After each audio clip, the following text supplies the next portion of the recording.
After the U.S. declared their freedom with the Declaration of Independence, everyone was joyous, until they realized their weak government led by George Washington was a failure economically and politically due to the Articles of Confederation.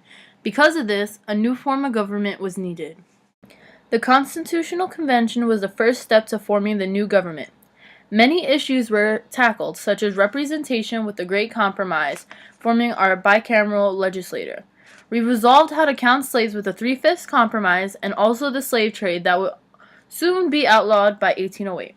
This was a complete success as the new government emerged, but only did so because of an agreement for the Bill of Rights.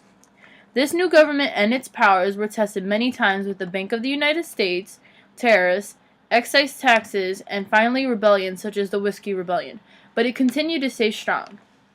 One thing that kept America's government so strong was the Constitution. The Constitution is based on 7 different principles, but the main 3 are: 1. Popular sovereignty.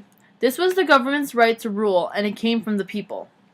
2. Separation of power. The Constitution divided the government into 3 different branches. The first branch was the legislative branch, which made the laws.